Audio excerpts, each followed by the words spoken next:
2024 లేదా 25లో డిగ్రీ లేదా బీటెక్ చదివారా? సాఫ్ట్‌వేర్ జాబ్ కోసం ఎదురు చూస్తున్నారా? అయితే కోడ్ జ్ఞాన్ 100 డేస్ కోర్సులో చేరండి, జాబ్ సాధించండి.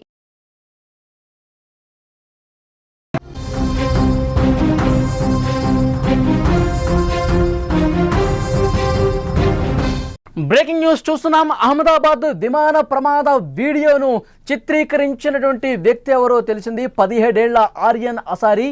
ఆ వీడియోను ముందుగా అతను చిత్రీకరించి దాని తర్వాత అతని తండ్రికి దీన్ని అప్పగించినట్టుగా తెలుస్తుంది. ముఖ్యంగా ఇంతకుముందు వరకు కూడా ఒకటే చర్చ జరిగింది. ఆ బిల్డింగ్ మీద నుంచి ఆ వీడియో ఎవరు తీశారు, దీంట్లో ఏమన్నా ఉగ్ర కుట్ర ఉందా, దీని మీద చాలా పెద్ద ఎత్తున ప్రచారం జరిగిన పరిస్థితుంది. అయితే ఈ ప్రచారానికి తెరదించుతూ ఈ వీడియోను చిత్రీకరించింది ఆర్యన్గా తెలుస్తోంది. 3 రోజుల క్రితం అతను అహ్మదాబాద్ వచ్చాడు. ఆరావళి డిస్ట్రిక్ట్ కంతోల్ విలేజ్ అహ్మదాబాద్ ఎయిర్పోర్ట్కు మేఘానగర్కు మధ్య లక్ష్మీనగర్లో అతను నివాసం ఉన్నాడు. అక్కడ తన తండ్రి ఒక రెంటెడ్ హౌస్లో ఉన్నాడు. క్రాష్ జరిగిన సమయంలో టెర్రస్ పైన కూర్చున్నాడు. విమానం ఇంత స్లోగా వెళ్ళటం అతనికి ఆశ్చర్యం కలిగించింది. అందుకే దగ్గరగా ఉంది కాబట్టి వీడియోను రికార్డ్ చేశానని చెప్తున్నాడు. తన మొబైల్ ఫోన్ ఓపెన్ చేసినటువంటి ఆ వీడియో షూట్ చేయడం మొదలుపెట్టాడు. ఆ సమయంలో విమానం షేక్ అవుతున్నట్టుగా అతను గమనించాడు. విజువల్స్లో మనం చాలా స్పష్టంగా చూస్తున్నాం.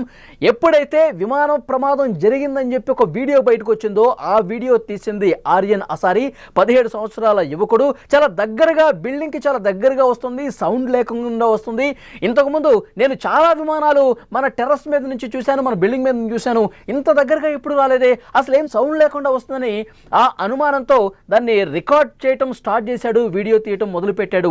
ఒక్కసారిగా కుప్పకూలిపోయింది చూసి, పెద్ద ఎత్తున మంటలు రావడం చూసి షాక్ అయిపోయినటువంటి పరిస్థితి. వెంటనే తన తండ్రిని కూడా కలిసి ఈ విషయం చెప్పాడు. ఆర్యన్కి సంబంధించి మరింత సమాచారం మనం తెలుసుకునే ప్రయత్నం చేద్దాం. న్యూస్ రూమ్ నుంచి లైవ్లో జాయిన్ అయ్యారు. లైవ్లో తిరుమల్ మాట్లాడదాం. తిరుమల్, ప్రస్తుతం మనం ఏదైతే వీడియో చూస్తున్నామో ఆర్యన్ అసారీ ఆ వీడియో తీశాడు. చిత్రీకరించిన తర్వాత బ్లాస్టింగ్ జరిగిన తర్వాత భయపడిపోయి వెంటనే తండ్రి దగ్గరికి వెళ్ళిపోయిన పరిస్థితుంది. ఇంతకుముందు కూడా ఒకటే చర్చ జరిగింది. అది ఎవరు తీశారు, ఉగ్రకోణం ఏమన్నా ఉందా, ఎవరైనా కావాల్సుకుని అది క్రాష్ మనం ప్లాన్ చేశాం కదా, అది కరెక్ట్గా క్రాష్ అయిందా లేదో తెలియటం కోసం వీడియో కావాలి కదా అని చెప్పి చిత్రీకరించారు. ఇలాంటి ప్రచారం పెద్ద ఎత్తున సోషల్ మీడియాలో జరిగింది. ఇప్పుడు ఆర్యన్ అసారీని తెలిసింది. ఇంకా అధికారుల నుంచి ఎలాంటి సమాచారం వస్తుంది? ఆర్యన్ అసారీ ఆ సమయంలో ఎవరెవరు ఉన్నారు, అతనితో పాటు ఏం జరిగిందో ఒక్కసారి వివరించండి. వలి కొన్నిసార్లు యాదృచ్ఛికంగా కొన్ని ఆసక్తికర సంఘటనలు జరుగుతూ ఉంటాయి. అవి నమ్మలేని నిజాలుగా ఉంటాయి.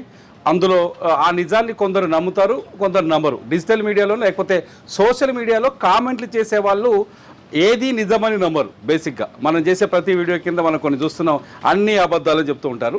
బేసిక్గా నమ్మరు. కానీ ఇక్కడ నమ్మాల్సిన 2 విషయాలున్నాయి. ఒకటి, మొట్టమొదటిది 11A సీట్లో కూర్చున్న విశ్వాస్ కుమార్ రమేష్ ప్రాణాలతో బయటపడ్డాం. ఇది ఎవరు ఎక్స్పెక్ట్ చేయండి. దాదాపు 1,20,000 లీటర్ల ఫ్యూయల్ ఒక్కసారిగా పేలిపోవడంతో విమానం ముక్కలైపోయింది. ఆ విమానం కూలిన ప్రాంతం అంతా, మేఘాని నగరంతా బూడిదగా మారిపోయింది. కానీ అతను విశ్వాస్ కుమార్ రమేష్ మాత్రం బతికి బట్ట కట్టాడు. ఈ సంఘటన గతంలో 28 ఏళ్ల క్రితం కూడా ఒకటి జరిగిందని చెప్తున్నాం.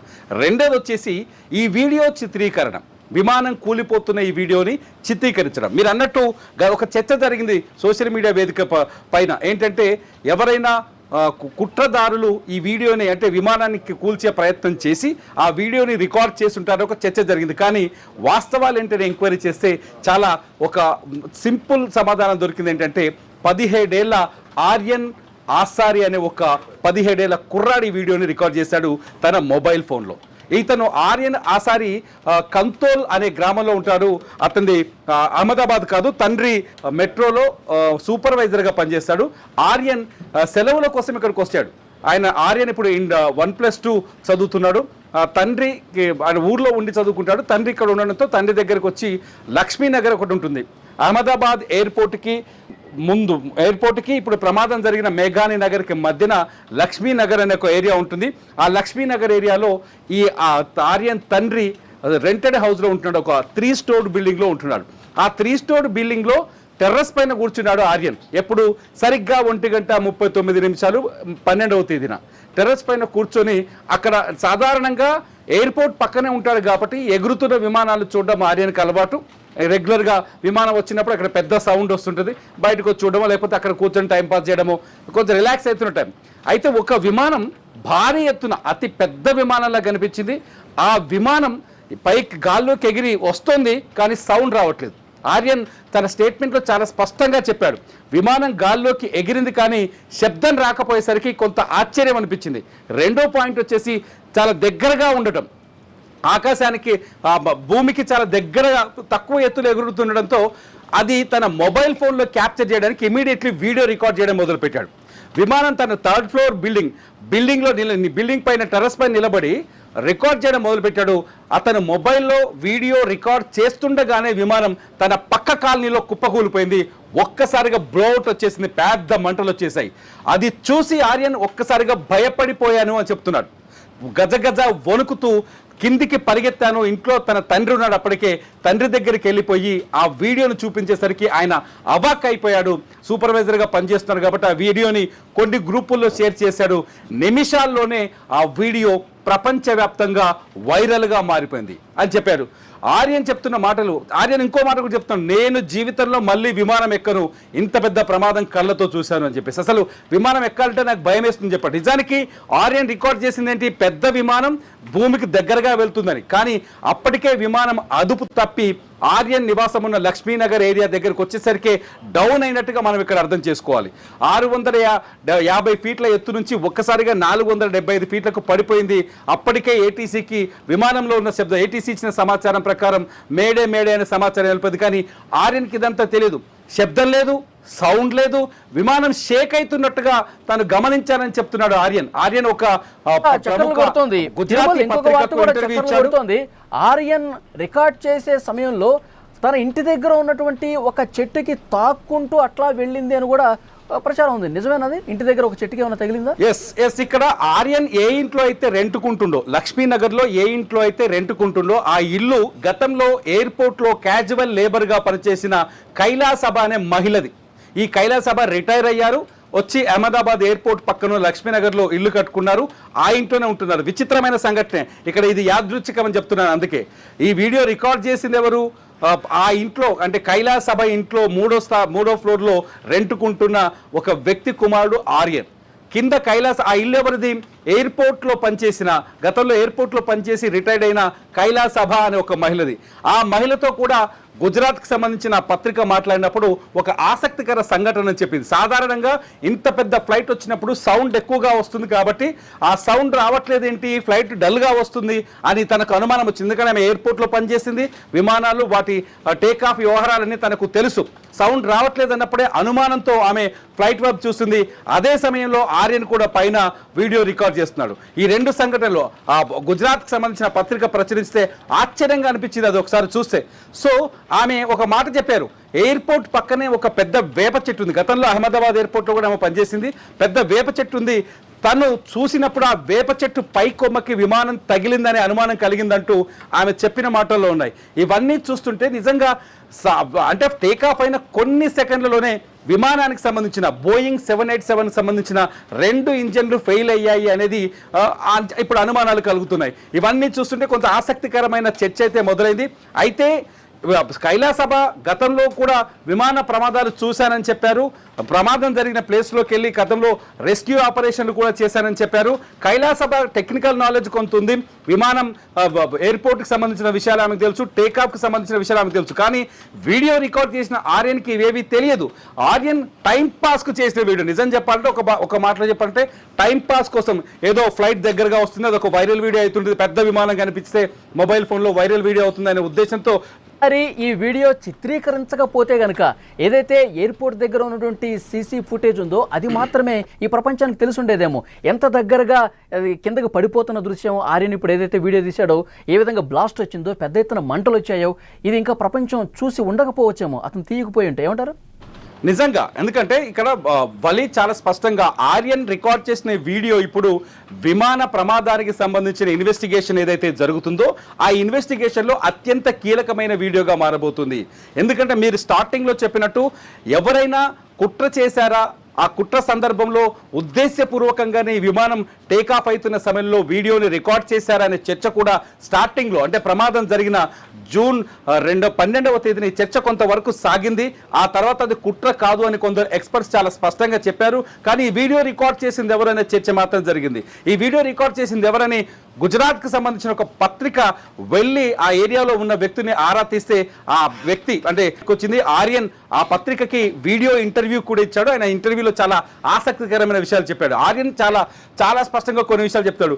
విమానం షేక్ అవుతూ ఉండటం ఒకటి గమనించాను, రెండోది వచ్చేసి ఎటువంటి శబ్దము లేదు. మేడే మేడే అంటూ సుమిత్ సబర్వాల్ ఏం చెప్పాడు, పైలట్ మేడే అంటూ చెప్పారు అని చెప్పేసి ఏదో బ్లాక్ బాక్స్లో వచ్చింది, ఏటీసీ వాళ్ళు చెప్తున్నారు. అంటే 2 ఇంజన్లు ఫెయిల్ అవటం వల్ల విమానం ఇంజన్లో పవర్ పోయింది, అంటే శక్తిని కోల్పోయింది ఇంజన్లు 2 అని చెప్పేసి ఎక్స్పర్ట్ చెప్తున్నారు కదా. దానికి తగ్గట్టుగానే ఆర్యన్ సాక్ష్యం ఇక్కడ మ్యాచ్ అవుతుంది. ఆర్యన్ ఏం చెప్తాడు, ఫ్లైట్ పెద్దగా ఉంది, వస్తుంది ఎయిర్పోర్ట్ నుంచి, కానీ శబ్దం వస్తలేదు. సాధారణంగా ప్రతి గంటకు 15 నిమిషాలకు ఫ్లైట్ అక్కడి నుంచి నిమిషం అనుకోవచ్చు. ఇంటర్నేషనల్ ఎయిర్పోర్ట్ కాబట్టి ఫ్లైట్లు ఎగురుతూనే ఉంటాయి. ఆ శబ్దాన్ని ఆర్యన్ చూస్తూనే ఉన్నాడు. ఎందుకంటే ఇతను విలేజ్ నుంచి ఒక 3 రోజుల ముందే వచ్చాడు అక్కడికి, సెలవులు కావడంతో తండ్రితో కలిసి ఉండడానికి. 3 రోజులుగా పక్కనే ఎయిర్పోర్ట్ ఉంది కాబట్టి దాన్ని ఆసక్తికరంగా చూస్తున్నాడు, అక్కడ కొంత ఎంజాయ్ చేస్తున్నాడు విమానాన్ని చూసి. ఇంత పెద్ద విమానం శబ్దం లేకుండా రావడంతో ఇది ప్రమాదం అనే విషయం కూడా అతనికి కూడా తెలియకపోవచ్చు. శబ్దం రాకుండా ఉండడంతో దాన్ని మొబైల్ ఫోన్లో బంధించడానికి ప్రయత్నించాడు. అలా రికార్డ్ చేస్తున్న క్షణాల్లోనే ఆ విమానం పేలుడు జరిగిపోయింది. ఒక్కసారిగా ఆర్యన్ పరిగెత్తిపోయాను, నాకు చెమటలు వచ్చేసాయి, పరిగెత్తుకుంటూ వెళ్ళి మా నాన్నకు చెప్పాను. మా నాన్న అవాక్ అయిపోయాడు. ఆ తర్వాత మా నాన్న వీడియోని ఎవరికి షేర్ చేశారు, కానీ కొన్ని నిమిషాల్లోని వీడియో అన్ని టీవీ ఛానల్స్లో చూశాను అని చేస్తున్నటువంటి అధికారులు ఆర్యన్ అలాగే కైలాసభ ఇద్దరిని కూడా విచారించబోతున్నారని సమాచారం వస్తుంది. ఎందుకంటే ఇది ఎవరూ చిత్రీకరించలేదు, ఆర్యన్ మాత్రమే చిత్రీకరించాడు. అది మొత్తం ఎంత దగ్గరగా వచ్చింది, చిత్రీకరించాలన్న ఆలోచన ఎట్లా వచ్చింది, ఇంతకుముందు ఏమన్నా ఇలాంటివి చిత్రీకరించాడా? సో ఈ కోణంలో ఇన్వెస్టిగేట్ చేయాల్సిన అవసరం ఉందని చెప్పి ప్రచారం జరుగుతున్న నేపథ్యంలో అధికారులు ఇవాళ రేపు వాళ్ళిద్దరిని విచారించబోతున్నారంట కదా. కానీ ఇక్కడ ఒక విషయాన్ని మనం గుర్తు చేసుకోవాలి వలి, ఏంటంటే ఖచ్చితంగా ఈ విమాన ప్రమాదానికి సంబంధించిన అన్ని కోణాలు దాదాపు 8 ఇన్వెస్టిగేషన్ ఏజెన్సీలు ఈ విమాన ప్రమాదం పైన ఇన్వెస్టిగేషన్ చేస్తున్నాయి. ఎన్ఐఏ చేస్తుంది, డీజీసీఏ చేస్తుంది, అహ్మదాబాద్ పోలీసులు చేస్తున్నారు, air craft accident investigation bureau చేస్తుంది, దీంతో పాటు బోయింగ్ విమాన సంస్థకు సంబంధించిన వాళ్ళు చేస్తున్నారు. బ్రిటిష్ నుంచి ఒక ప్రత్యేక బృందం వచ్చింది. వివిధ దేశాల మొత్తం ఒక 8 ఇన్వెస్టిగేషన్ ఏజెన్సీలు ఈ విమాన ప్రమాదం పైన విచారణ జరుపుతున్నాయి. ఈ విచారణలో ఖచ్చితంగా వీళ్ళంతా ఆర్యన్ని కైలాసభని ఇద్దరిని ప్రశ్నించే అవకాశం ఉంది. ఎందుకంటే మీరు చూసినప్పుడు ఫ్లైట్ పొజిషన్ ఏంటి అని అడిగే అవకాశం ఒకటి ఉండొచ్చు. మనం అనుకున్నట్టు కుట్ర కోణం అనేది పక్కన పెడితే ఫ్లైట్ పొజిషన్ ఏంటి, మీరు ఈ వాస్తవాన్ని చూసింది నిజమేనా? ఎందుకంటే ఈ వార్త కొంత వైరల్ అవుతోంది. ఆర్యన్ ఎప్పుడైతే ఈ వీడియో రికార్డ్ చేశారనేది ఇప్పుడు ఒక్కసారిగా స్ప్రెడ్ అయిపోయింది కాబట్టి ఖచ్చితంగా వీళ్ళిద్దరిని కైలాసభ వార్త, ఆర్యన్ ఆసారా వార్త ఇద్దరు స్థానిక గుజరాతీ పేపర్లో ఇప్పటికే ప్రచురితమైంది కాబట్టి ఖచ్చితంగా వీళ్ళని ప్రశ్నించే అవకాశాలు చాలా ఎక్కువగా ఉన్నాయని చెప్పొచ్చు వలి. అయితే తిరుమల ఈరోజు ఒక కామెంట్ చేశారు బాబా రామ్దేవ్. ఏదైతే ఎయిర్ ఇండియా విమానాలకు సంబంధించిన మెయింటెనెన్స్ తుర్కియే దేశానికి సంబంధించినటువంటి సంస్థ చేస్తూ ఉంటుంది కాబట్టి ఆ కోణంలో ఒక్కసారి మీరు ఇన్వెస్టిగేట్ చేయండి. మన దేశ విమానాలకు సంబంధించి మన శత్రు దేశమో లేకపోతే శత్రు దేశాలకు సహకారం అందించే దేశాలు సో వాళ్ళు ఉండటం అనేది ఎంతవరకు కరెక్ట్, ఒకసారి ఈ కోణంలో ఆలోచన చేయండి అని చెప్పి ఆయన ఒక సంచలన కామెంట్ చేశారు. ఎట్లా చూస్తారు దీన్ని? వలి ఆల్రెడీ ఈ టర్కీకి సంబంధించిన దేశానికి సంబంధించిన సెక్యూరిటీ కానీ ఎయిర్ క్రాఫ్ట్ మెయింటెనెన్స్ కానీ ఈ విమానాల అంటే కంపెనీయే ఎక్కువ భారతదేశంలో ఉన్న అన్ని ఇంటర్నేషనల్ ఎయిర్పోర్ట్లలో ఈ విమాన సర్వీస్ విభాగంలో పనిచేస్తూ ఉంది. అయితే పహల్గామ్ అటాక్ తర్వాత టర్కీ బాహాటంగా పాకిస్తాన్కి మద్దతు ప్రకటించిన తర్వాత టర్కీకి సంబంధించిన కంపెనీలన్నింటినీ భారత ప్రభుత్వం అధికారికంగా నిషేధించింది. ముఖ్యంగా ఎయిర్పోర్ట్లో ఉన్న కాంట్రాక్టులన్నింటినీ వెంటనే రద్దు చేసింది. కాబట్టి ఒకవేళ రామ్దేవ్ బాబా అనుమానాలు ఎంతవరకు ముందుకెళ్తాయని మాత్రం అంచనా వేయడానికి లేదు. రామ్దేవ్ బాబా అనుమానించవచ్చు, అటువంటి అనుమానాలు చాలా వచ్చాయి. ఉగ్ర కుట్ర జరిగి ఉంటుంది రకరకాలుగా, కానీ సిచ్యువేషన్స్ కుట్రపూరితంగా అయితే ఎక్కడా కనిపించట్లేదని ఎక్స్పర్ట్స్ చెప్తున్నారు. చూస్తే రెండు అవకాశాలనే చెప్తున్నారు. ఒకటి, సాంకేతికంగా విమానం 2 ఇంజన్లు ఫెయిల్ అయి ఉండొచ్చు, అది గ్రౌండ్ టీమ్ గుర్తుపట్టిందా లేదా అనేది మొదటి అని చెప్తున్నారు. రెండోది వచ్చి ఎక్స్టర్నల్ ఇష్యూ అంటున్నారు, అంటే ఫారిన్ ఇష్యూ అంటారు వాళ్ళ భాషలో. ఎక్స్టర్నల్ ఇష్యూ అంటే పక్షులు కానీ వెదర్ కానీ సపోర్ట్ చేయకపోవడం, పక్షులు ఎదురుపడి తాకడం విమానానికి, లేకపోతే వెదర్ సపోర్ట్ చేయకపోవడం అని చెప్తున్నారు. బ్లాక్ బాక్స్లోనేమో ఏదో మేడే మేడే మేడే అని 3 సార్లు పిలిచినట్టుగా ఒకటి, అట్లాగే నో థ్రెస్ట్ అనో లేకపోతే నో డౌనింగ్ విమానం అనో రకరకాల మెసేజ్లు బయటకు వస్తున్నాయి. ఇదంతా చూస్తుంటే ఏది 100% నమ్మడానికైతే వీల్లేదు. ప్రస్తుతానికైతే ఇన్వెస్టిగేషన్ కొనసాగుతుంది. ఒకవేళ బ్లాక్ బాక్స్ డికోడ్ చేసిన తర్వాత దీనిపైన పూర్తి సమాచారం వచ్చే అవకాశం అయితే ఉంది. రిపోర్ట్ కావడానికి ఎంత సమయం పట్టే అవకాశం ఉంది తిరుమల? అంటే ఒక వారం 10 రోజుల్లో ఫుల్ డీటెయిల్డ్ రిపోర్ట్ బయటకు వచ్చే అవకాశం ఉందా? బ్లాక్ బాక్స్ లో చెప్తున్నారు వాళ్ళు ఒక వారం రోజులు బట్టే అవకాశం ఉందని చెప్తున్నారు. చాలా వేగంగా దాన్ని డీకోడ్ చేస్తామని పొద్దున్నే భారత పౌర విమానయాన శాఖ మంత్రి కింజరపు రామ్మోహన్ నాయుడు కూడా ప్రకటించారు. బ్లాక్ బాక్స్ దొరికింది, అందులో విలువైన సమాచారం దొరుకుతుందని మేము ఆశగా ఎదురు చూస్తున్నామని చెప్పారు ఆయన. మొత్తానికైతే ఇన్వెస్టిగేషన్ ని చాలా సీరియస్ గా కొనసాగిస్తున్నారు వాళ్ళు. ఓకే తిరుమల, అది విమానం తక్కువ ఎత్తులో ఎగరటాన్ని గమనించాడు ఆర్యన్ అనే యువకుడు, 17 సంవత్సరాల యువకుడు, ఇంటర్మీడియట్ చదువుతున్నాడు.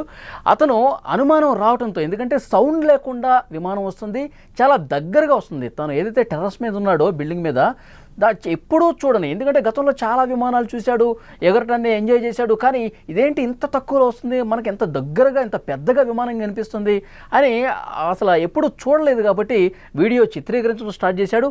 అది ఉంటూ ఇంకా కిందకి జారిపోతూనే ఉంది ఆ విమానం. ఇంకా ఆ వీడియో అట్లాగే కొనసాగించాడు. ఒక్కసారిగా పెద్ద ఎత్తున బ్లాస్ట్ అయింది, పెద్ద మంట కనిపించింది. అది వీడియో పూర్తిగా చిత్రీకరించిన తర్వాత వెంటనే, ఎందుకంటే పెద్ద సౌండ్తో అది కొలాప్స్ అయిపోయింది, క్రాష్ అయిపోయింది, కాబట్టి వెంటనే తన తండ్రికి సమాచారం అందించాడు.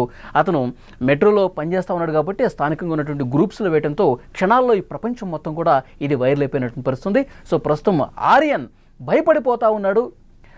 ఇంతకుముందు నేను ఎప్పుడు చూడలేదు, ఇంత పెద్ద క్రాష్ చాలా దగ్గరగా చూశాను, చాలా నేను భయపడిపోయాను, ఇంకెప్పుడు కూడా ఈ విమానాల జోలికి వెళ్ళను అని చెప్పి అక్కడ ఉన్నటువంటి మీడియా కూడా అతను చెప్తున్నటువంటి పరిస్థితుంది. సో ప్రస్తుతం ఇన్వెస్టిగేట్ చేస్తున్నటువంటి 8 బృందాలు ఏవైతే ఉన్నాయో, ఏజెన్సీస్ ఏవైతే ఉన్నాయో, వాళ్ళు కూడా ఆర్యన్ని సంప్రదించి ఆర్యన్ ఏం చూశాడు, ఆ సమయంలో అసలు ఏం జరిగింది, పూర్తిగా అతని దగ్గర నుంచి సమాచారం తీసుకునే ప్రయత్నం చేస్తున్నాడు. ప్రస్తుతం ఆర్యన్కి సంబంధించిన వార్త వైరల్గా మారుతుంది.